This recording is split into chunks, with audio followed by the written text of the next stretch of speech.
You've been there for 6 months. Yeah. When you see all of this dysfunction, this failure to compromise, this failure to form any kind of bipartisanship, is it disheartening for you?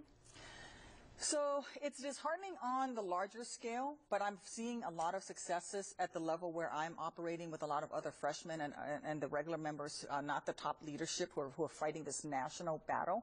I was able to introduce several bills. I talked about the Troop Talent Act for veterans, but I also introduced a bill to cut down on paperwork for small business owners that would actually forgive fines and penalties that business owners pay when they don't fill out federal paperwork correctly.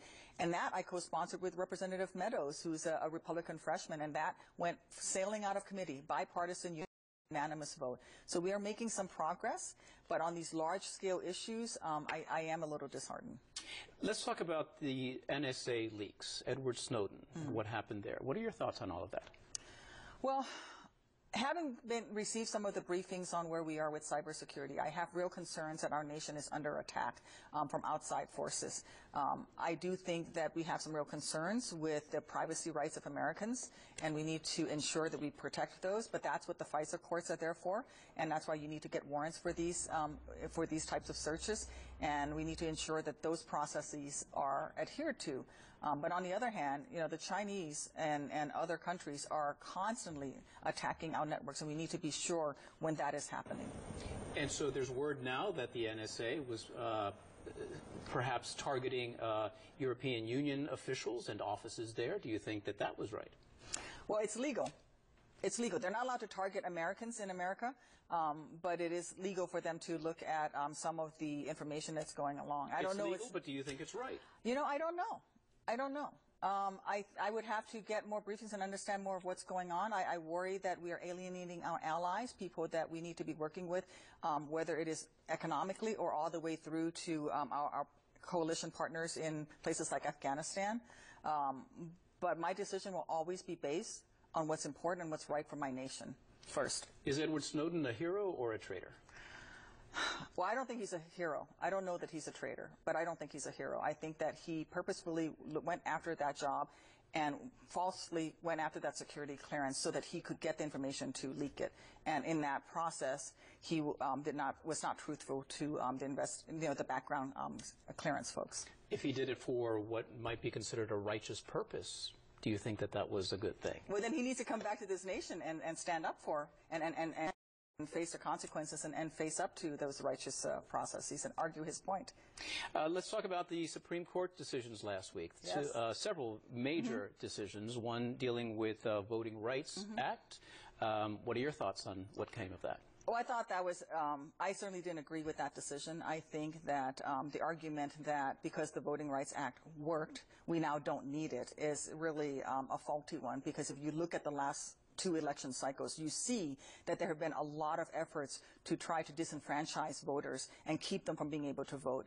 Florida put in some pretty egregious laws in terms of, you know, when you sign up, when you register to vote, how quickly that paperwork has to be submitted, 24 hours or 48 hours. So there's real active efforts to try to disenfranchise voters, and mostly poor and minority voters. So I didn't agree with the Supreme Court decision there. What the majority decision essentially said was that times have changed. The formula used in 1965 in certain states does not reflect the reality and the truth of 2013, and it's up to Congress, your body, to decide a new formula, a new way of ensuring that there's equality across the board in voting rights. Do you think that Congress will get around to it? I would be there 100% working to get the new formula if it would allow it to be brought up for us to take a look at. Again, I'm in the minority party. I don't make, I don't have those decisions. It'll be up to Mr. Boehner and Mr. Cantor whether they'll allow that to come up. But you don't expect that to happen anytime soon? I'm not holding my breath. The Supreme Court also struck down the Defense of Marriage Act and reinstituted essentially equal marriage equality in California. Do you think it will go beyond that? Will there be any movement across the United States to ensure that there's marriage equality across the United States? I hope so, and I hope that Illinois leads the way. I hope that marriage equality passes in Springfield. I think that any time we allow 2 consenting adults to pledge their love and partnership to one another for the rest of their lives and their commitment, that's a good thing. That's a good thing. That's greater stability for our society. And yet one of your colleagues in Congress, Kansas Republican Tim Huelskamp, a representative, has last Friday introduced legislation to get a constitutional ban on same-sex marriage. Will that go anywhere? That will not go anywhere. And I will make sure that I work very hard to make sure it doesn't go anywhere. Plans for the 4th of July this year? We are in the Streamwood Parade, and then there are a couple of other parades that if I can get through one parade quick enough, I'll get to the others. And then we have tons and tons of events throughout the district with 4th of July Fest and just getting out there and being with the constituents so I can listen to them and they can tell me what's most important in their lives. But you are back to work next week, and Congress has a few weeks left before the summer recess, presumably starting in August.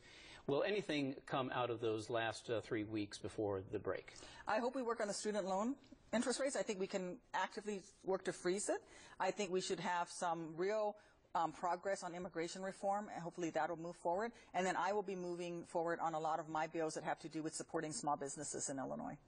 Congresswoman Tammy Duckworth, thank you so much for being here. Thank you for having me.